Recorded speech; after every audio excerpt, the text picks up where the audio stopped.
Good afternoon. Yeah, it's on. Good afternoon, everybody. Those of you who are standing, would you mind taking your seats? That's what they normally say in the movies, right? So please take your seats. Welcome to this EPC Talks Geopolitics. This is a flagship event series of the Europe in the World program where I work. Today, we are really delighted to have Ukraine's Deputy Prime Minister for European and Euro-Atlantic integration, and now also Minister of Justice with us, back with us actually, because I think maybe 6 months ago you were also here, or actually it was just before Ukraine got the green light to open accession negotiations. So it's great that we are here to talk about this again now. Ukraine was successful and we made it to opening the accession negotiations. So a big welcome to you, Olha Stefanishyna. Welcome back. I want to start by asking you a general question. If you can give us a sort of idea about your key agenda here in Brussels. I mean, what are the priorities that you want to achieve while you're here? I mean, what's on the to-do list?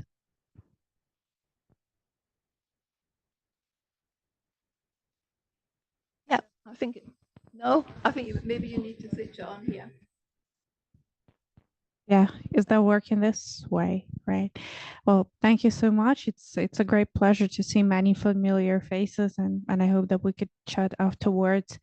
The major reason behind my visit to Brussels is the beginning of the formal accession process in the area of fundamentals, covering the area of rule of law and functioning of democratic institutions. So I, as a chief negotiator, lead the delegation with of 304 officials representing different institutions in this area, ensuring the functioning of the state and bringing the rule of law principles into the reality. 40 people are with me in person. All the rest of the team will be joining gradually online, but formally it's delegation of 305 persons only for one area. So basically we will spend next 3 days having the formal negotiations with the European Commission, which will result in the roadmap in the area of rule of law, on functioning democratic institutions and human rights, which will be presented to a commission and which will be the basis for opening the whole cluster and opening the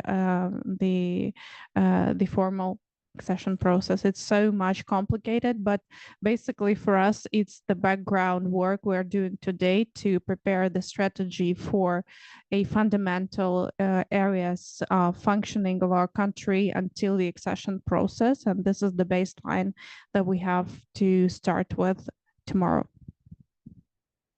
When do you expect to actually start? I mean, with the cluster? I mean, we know that this period has been difficult now because of the Hungarian presidency, but what's your timeline for the next step?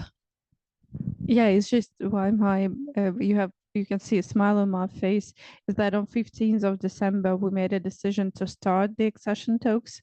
Then the question was, where will you actually start?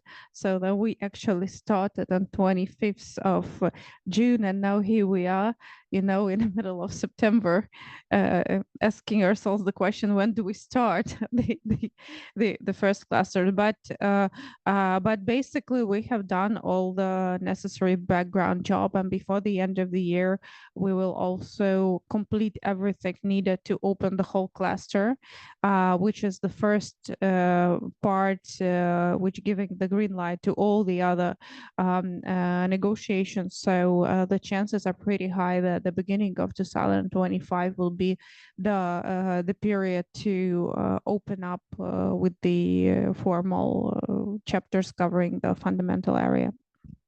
What are the key benchmarks?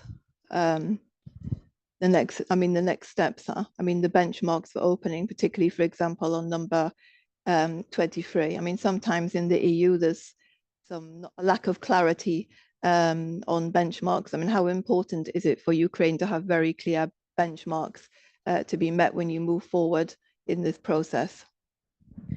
Well, it's not a must that there should be sort of a preconditions or obligations. We have built our dialogue in a way that there will be no gray zones in our dialogue or unclarity. So that's why our delegation have been preparing for tomorrow's round of talks for almost 4 months in a permanent and regular coordination with the European Commission. And tomorrow we are expecting to see the architecture of the reforms expected from Ukraine to be delivered, and we will present the clear vision and timelines of this transformation. So in that regard, it's really hard to, let's say, made any forecasts on that, but there is an obligation under the negotiation framework that Ukraine should present a comprehensive roadmaps, and these roadmaps should cover the period until the accession. And I think after the accession and the Ukraine joining the European Union. So to some extent, these roadmaps are more important domestically than for to be presented by European Commission. But let's not forget that in parallel to the accession process, we have a massive amount of obligations to be implemented under the financial arrangements, for example, Ukraine facility, and it has quite a number of benchmarks related to the area of rule of law and fight against corruption. So the major indicators are there, I would say. I mean, what are the major challenges in this respect? I mean, obviously, Ukraine is engaged in Russia's full-scale invasion with martial law. To what extent will this impact Ukraine's ability to quickly move ahead on these different areas? Well, it comes to reforms and building the capacity of Ukrainian administration to some extent functioning under the martial law, increases the internal pressure to deliver. That's why our capacity has been really strong. And as I've always been saying, we have a huge support and expert backup from Ukrainian civil society and the think tanks. So to be able to move fast and without losing quality, we've established the European platform, which unites Ukrainian and European companies, but also Ukrainian think tanks and experts, so that we could seek for advice and consult in a very operative way on everything that causes the question on Ukrainian side, to be more solid in the position we prepare on the negotiations. But also we have established 38 different groups, which are negotiation teams, which are permanently functioning all the time to work on EU acquis implementation, but also on the accession process itself. So the capacity is really strong. It's developed and it's multi-layer. So the major challenge is to keep it busy. And here is there is a river with two sides, and we really think that European Commission would be able to help us with the dynamics of the accession process, which would meet the very multi-branched capacity that we have as a state. I just want to touch on the issue of civil society, because you mentioned it. I mean, how important or how engaged are you with different civil society groups in Ukraine? I mean, it's a criteria of the new enlargement methodology to have almost a parallel track, if I can put it that way, with civil society. I mean, how large is your engagement? Is it like national civil society, or does it also include more local or regional actors, which also have a really important role to play? And do you also include in this process other actors such as businesses, let's say SMEs, or other sort of actors that have a stake in this process? Well, we had to organize the engagement of different stakeholders at all levels across all the areas, and of course, this or that specific area of our engagement, we had the question: how do I measure the civil society? What kind of engagement is enough?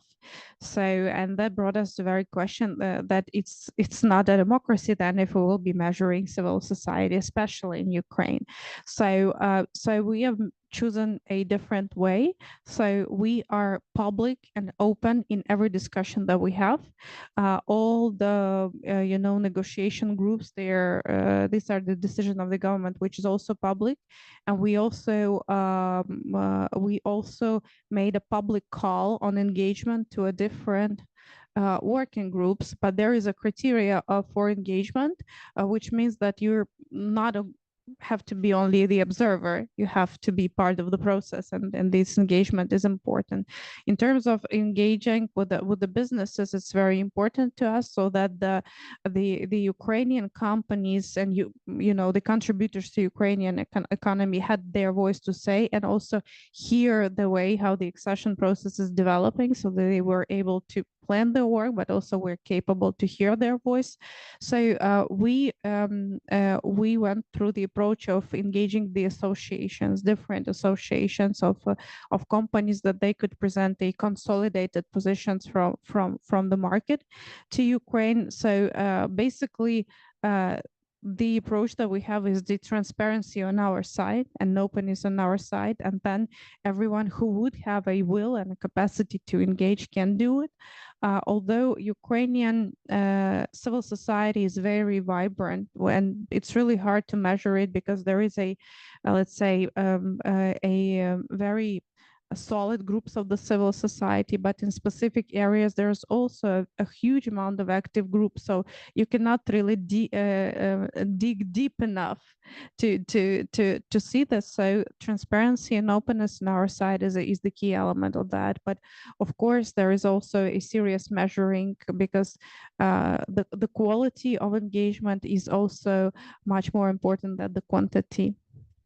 How do you go about engaging with these different organizations? Because perhaps from the position of informing people actually about the EU process, because in Ukraine, from the best of my experience, I wouldn't say that everybody is fully informed about how long it will take, what are the necessary steps, who's going to be engaged. Do you have like a strategy to engage different organizations from around the country, or a strategy to have a better understanding of how long this process is going to take? Because some people seem to be under the impression it's going to be quite a short process. How do you manage expectations? I wouldn't say that I can feel a really serious time pressure generally from the society of Ukraine in terms of joining the European Union in 2 years and 3 years and 1 year tomorrow, right? We're living in a wartime, and we're under missile attacks every night, and these are the things which really cause the pressure. The pressure is to do everything we can to fight, to overcome and to win, and this is basically the thing that people care about. And for Ukrainian people, they feel comfortable and supportive as long as they understand that things are going in the right direction.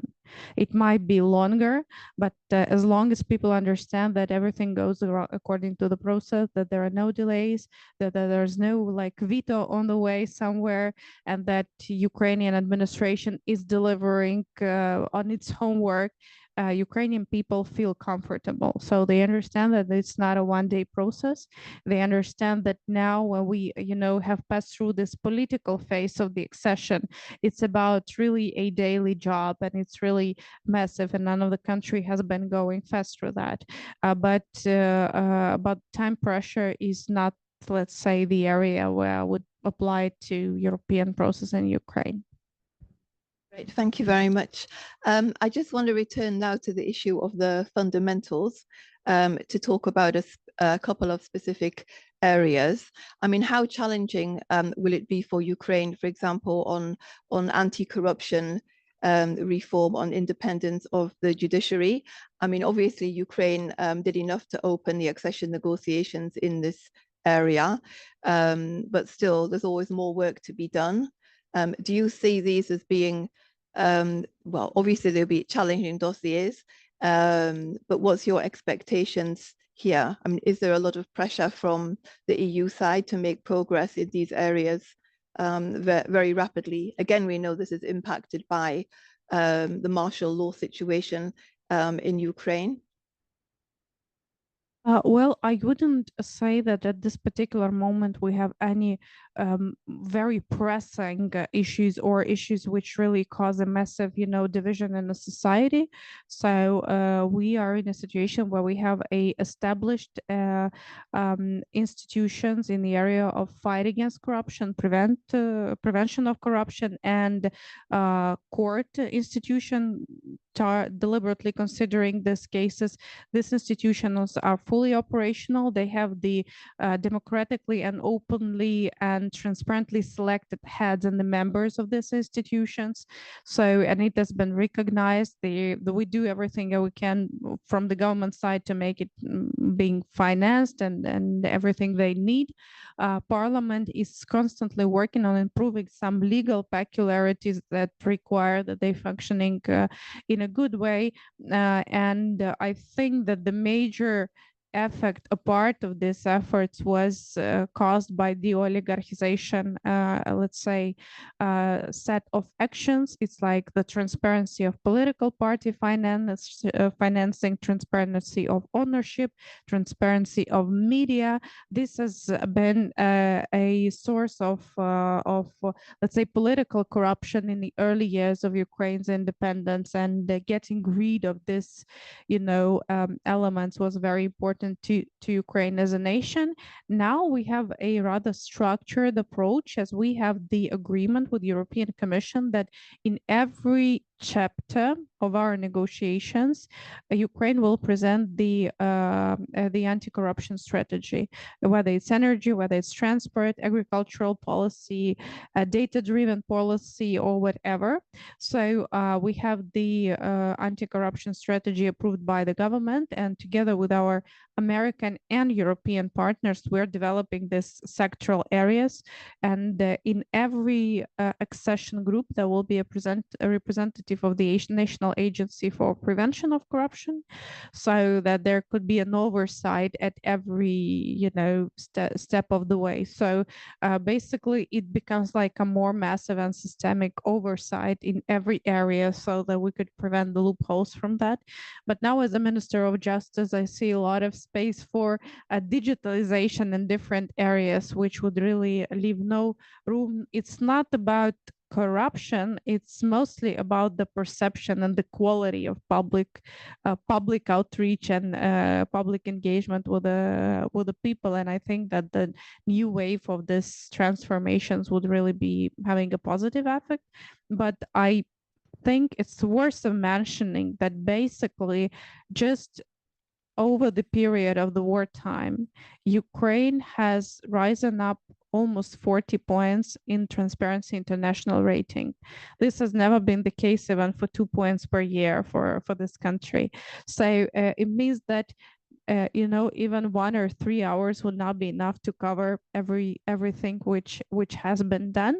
But I think it's very important for us to preserve the same dynamics and to ensure that there is a trust in government's efforts in that regard, and whatever would be needed for that purpose, it will be done, definitely. Yeah, it's true. There's been an evolution in these areas in Ukraine. I mean, when I first went to Ukraine in the early 2000s, it was a completely different state of play. So many things have been done, and definitely over the last years, and with the association agreement and DCFTA, many important reforms in Ukraine were taken place. And as you rightly mentioned, this sort of e-governance, e-business in Ukraine is actually very innovative, and it's a model for other parts of the world. So this will definitely be an important factor in continuing to combat corruption. I know the audience is very eager to ask some questions, but I would just have a couple more, because as you rightly stated, you're now also the Minister of Justice, and this isn't a small portfolio, let's put it that way. So how will you be able to sleep? Because you're going to have, do you have the capacity, I mean, the human capacity in your teams to be able to carry out two such very big dossiers? Well, the logic of linking my position, which I had in the government, to the position of the Minister of Justice was exactly that. This is the capacity that will help me to delegate some efforts when it comes to the accession process, because now most of the job is related to legal approximation and aligning of the state policies with the EU acquis that requires quite an expertise and knowledge and understanding. And this would be the pillar which will be developed in the Ministry of Justice, the pillar on EU law, on EU acquis. That's very important for the accession process, but also that's important for developing different policy areas when it comes to, for example, energy sector, when it comes to the decisions on the gas transit and many others. It's very important that we now understand that we are part of the bigger market, even if some formal links are not yet done. So we are part of this bigger European family, and it's very important that everything we do in a country goes through this prism. This concept was supported by President and by Parliament, and that's why I was given this mandate. Also, in my previous capacity as a deputy prime minister, I didn't have deputy ministers. So I had deputy ministers for European affairs in different ministries, which was very instrumental, but different. I still have this instrument, but also I have deputy ministers who can represent me at different venues, which is really important.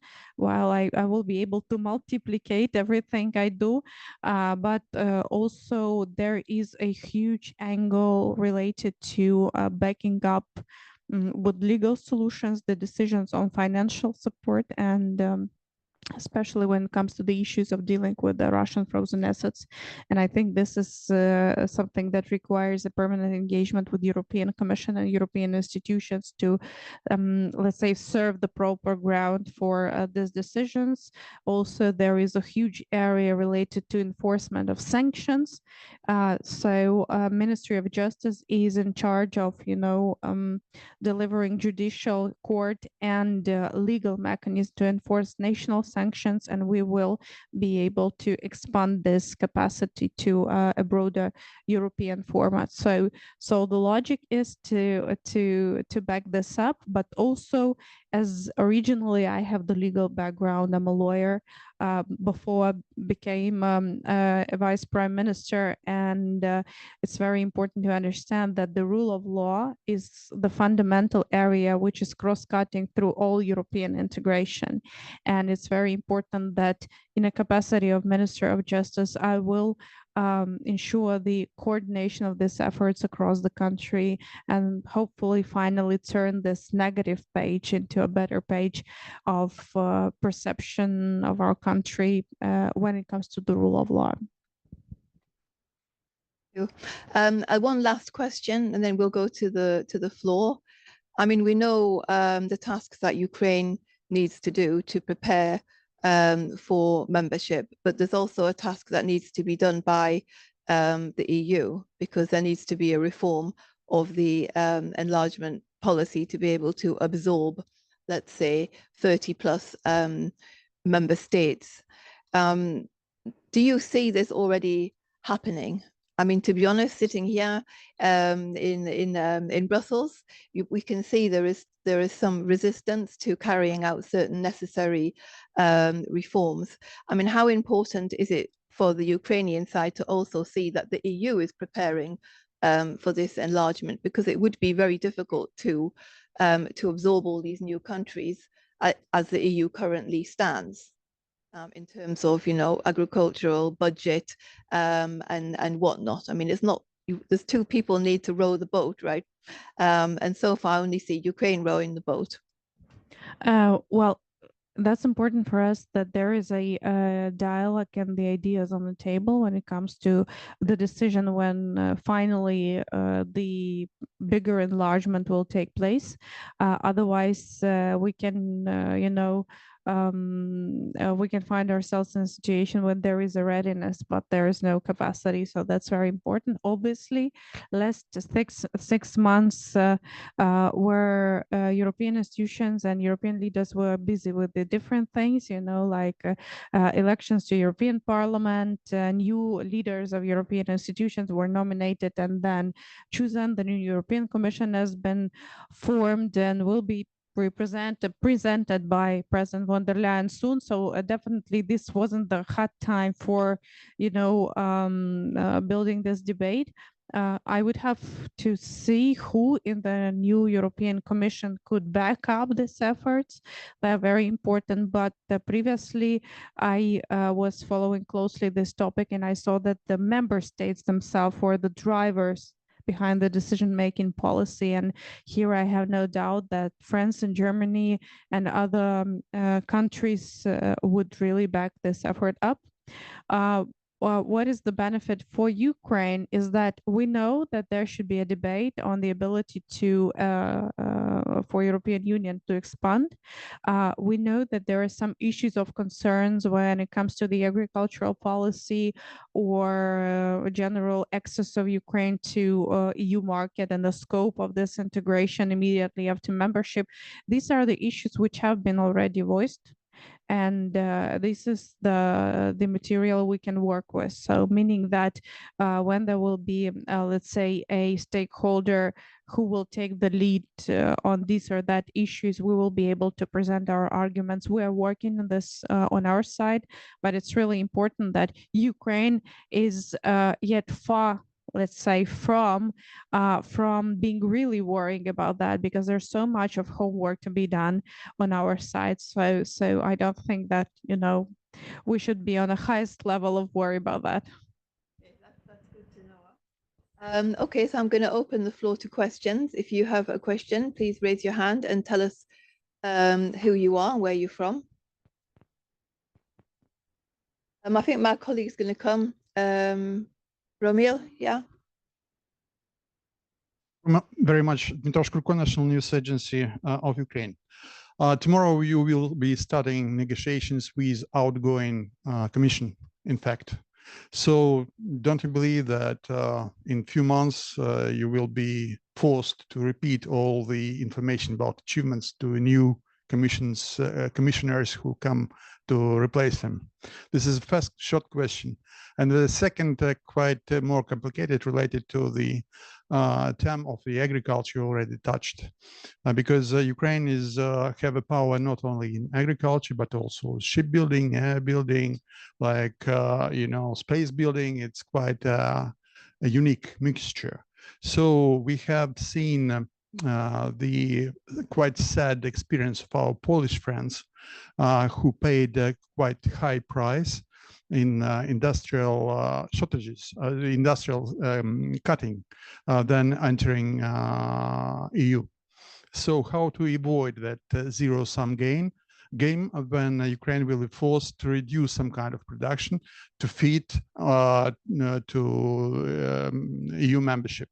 How to avoid the situation when some European companies consider Ukraine like a competitor, not like added value, which could reinforce the European Union? Thank you. Thank you. On your first question, 2 points. On the European Commission side, it's already around 1,000 of bureaucrats engaged in the accession process. So, I mean, whatever would be the composition of European Commission, Berlaymont has done so much and invested so much efforts into this accession process that even the most radical commissioner would not be able to turn this train. Second, our delegation has been preparing for 4 months, so we are able to repeat the same things, 10 times or 15 times, as many times as it is needed. So there's no problem on our side. And we have provided the Commission with more than 5,000 pages of written reports and more than 100 of presentations in every area prepared, so that we almost had this the separate wagon of papers coming to Brussels these days, with a separate wagon of wagons of people. So secondly, the good thing is that we have learned the experiences of our neighboring countries. We have learned the good and the bad sides. We know that we would have to form the same market with those countries who have been fighting for their share in the European market from decade or 2 decades ago. So our most friendly countries, neighboring countries, they have just,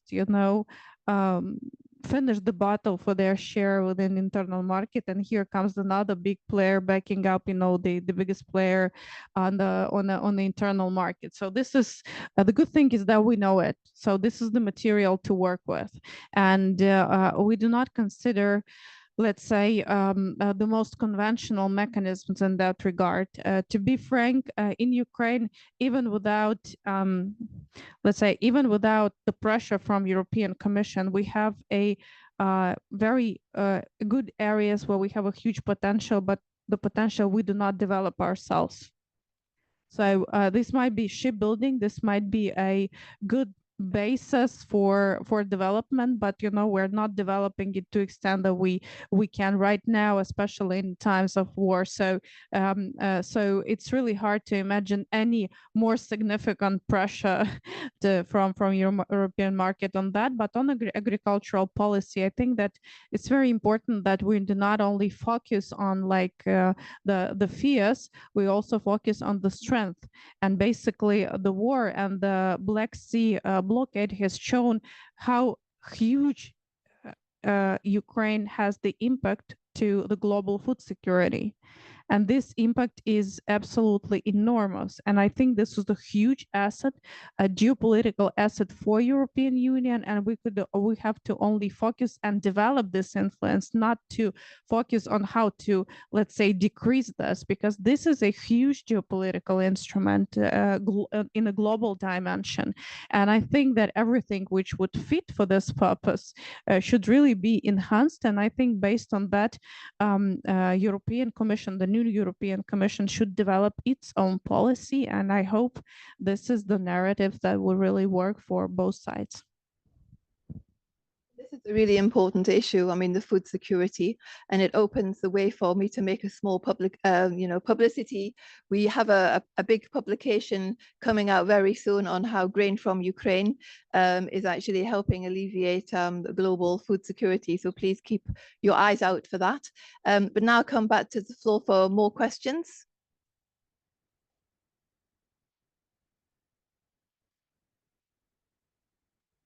Thank you, Musa Aplat from the Brussels Times. You started to talk about the fundamentals and the start of the negotiation process. I would like to ask, because I'm interested in that, as a former auditor, what role do you think the National Accounting Office or Supreme Audit Institution of Ukraine will play, perhaps already from the start, in this process?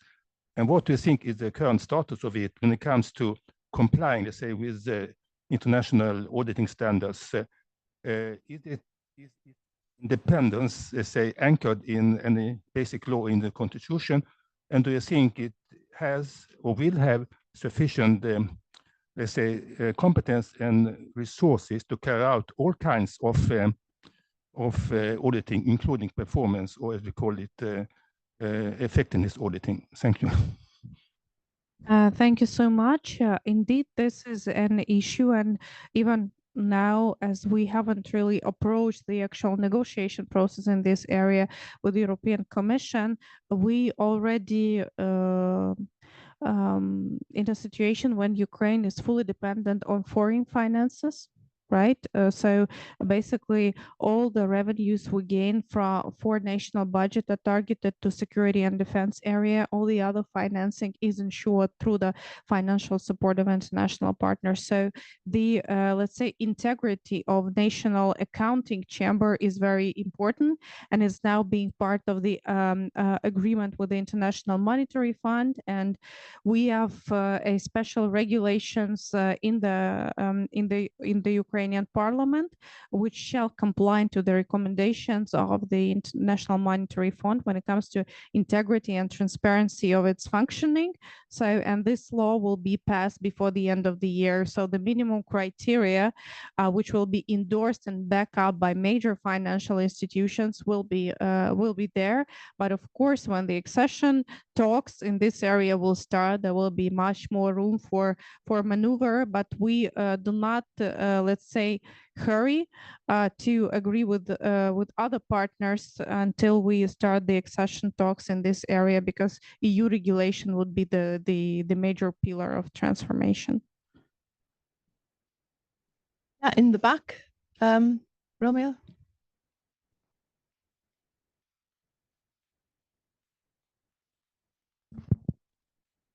I hope you can hear me, Madam Stefanishyna. My name is Vasil. I'm Ukrainian, and I work for the European Commission. And I wanted to ask you a question regarding you mentioned that you are learning from experience, that Ukraine is learning from experience of its neighbors when it comes to integration, like Poland and those who joined it recently. But sometimes I see that Ukraine is going in the couple with Western Balkans when it comes to the integration process. So it's called this candidate countries or accession countries. And I'm curious, is there any initiative that Ukraine is, is involved in some kind of experience exchange, or like learning from the mistakes, or like, or maybe from some good examples that Western Balkans went through? Like I'm talking mostly about maybe North Macedonia, Serbia, who are very close now. And yes, that's basically my question. Well, this is a permanent process, and we're not able to consider ourselves prepared for anything we're planning to do without learning the experiences. So every team I have in our government dealing with the accession process is learning from the Western Balkan or Eastern European experiences. Western Balkan enlargement experience is not the best practices, I would say. Let's say, and not the most applicable procedures for Ukraine, as we have, I think, a different historic context, and basically Ukraine unpacked the enlargement as such back in 2022, so that immediately changes the whole context and the sequence of the steps. But we have but at the same time now we are equalized as the enlargement countries, and that means that we are having a regular and permanent exchange at every step of the way. Both we share our experience to Albania, to North Macedonia, to Montenegro. We have some contacts with Serbia, which has a really, regardless different political situation, they have really serious capacity build when it comes to EU accession process. So, and we also get the experience of these countries when it comes to preparation for this round of accession, for next rounds, and for setting the framework. We have a very close cooperation between offices, and at the level of the staff members, it's rather regular. But of course, the most vibrant dialogue is with Moldova, our partner and friend. We're going to shoulder and shoulder with each other, and without daily cooperation, it would not be possible to move that fast.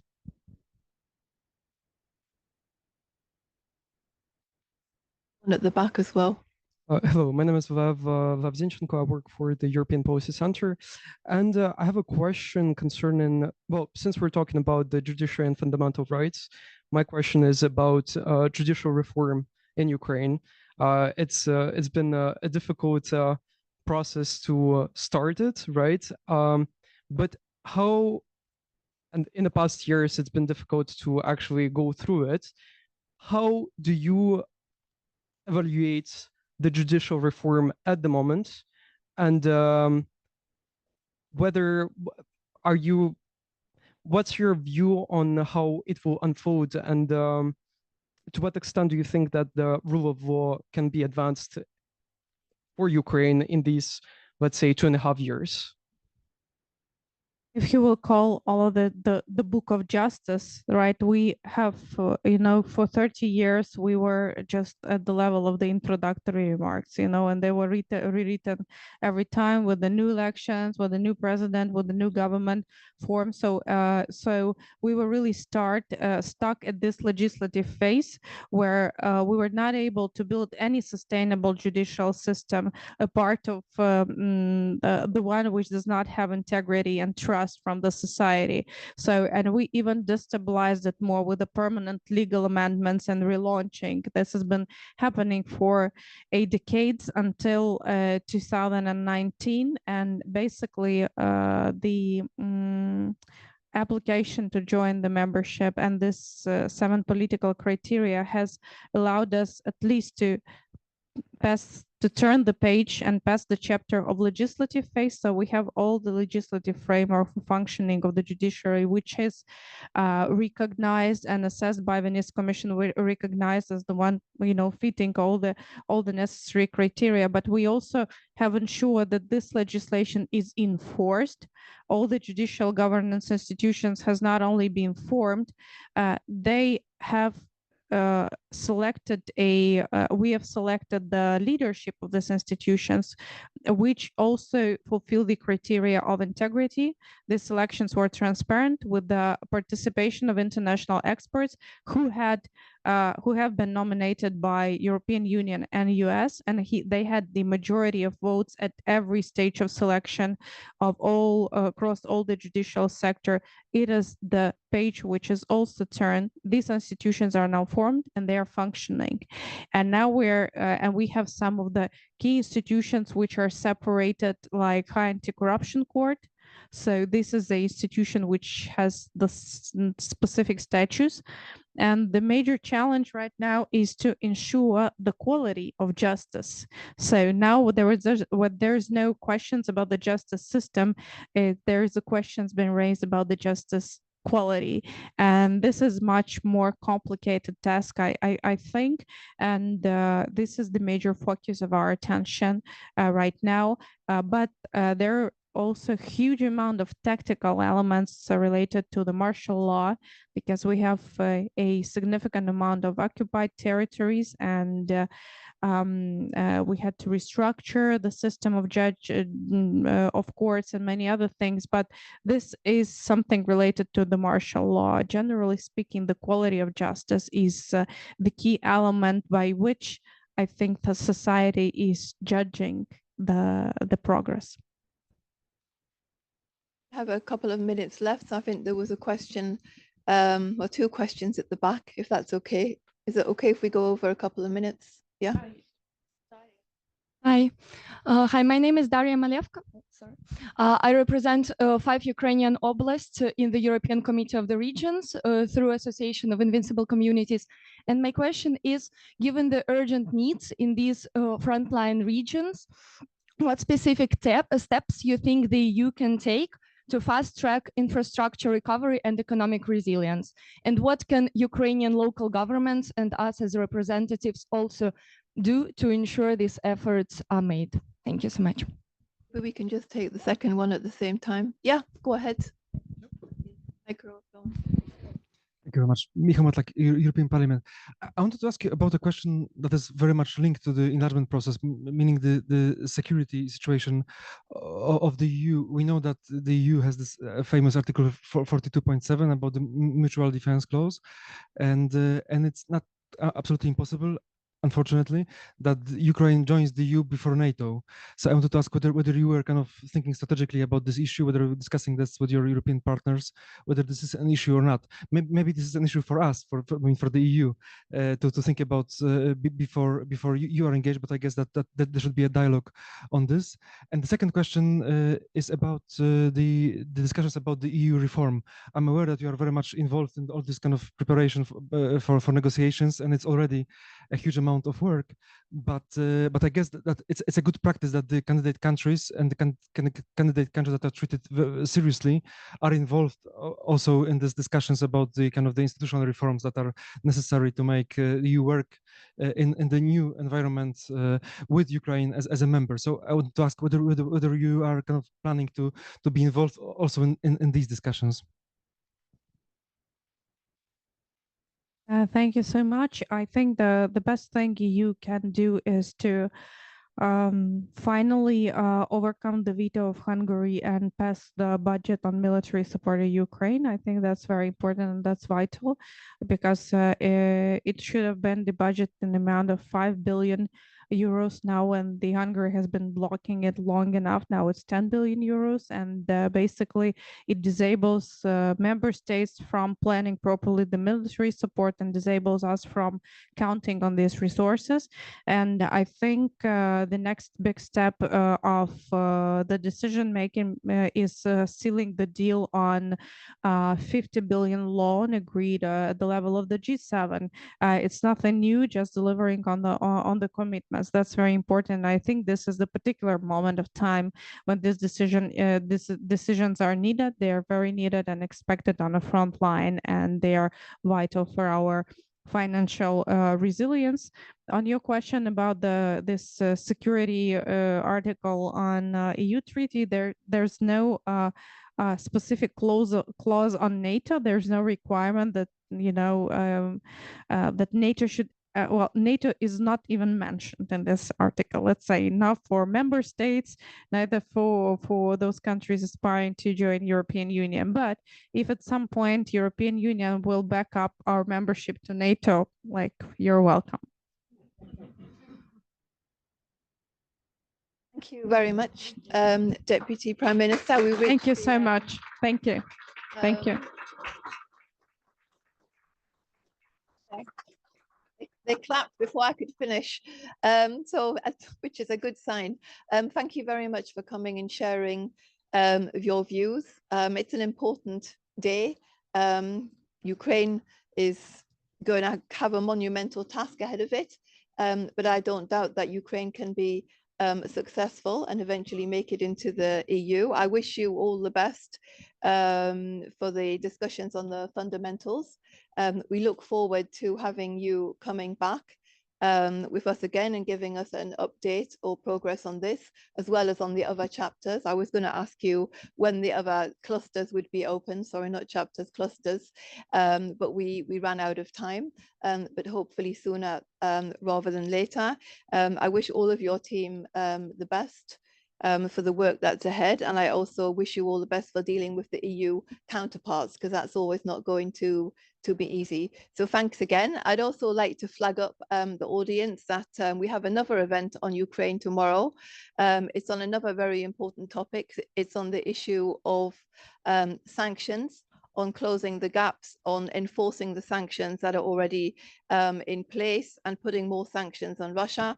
And that is with David O'Sullivan, you know, the main man, if I can put it that way, the chief on sanctions. So if you haven't registered for that, please do. But thank you again. Deputy Thank you Prime so much for inviting, and thank you for coming and still having interest in the EU accession process, although probably outside Ukraine, it might seem very boring and technical, but believe me, it's a very boiling issue in Ukraine. Thank you. Thank you.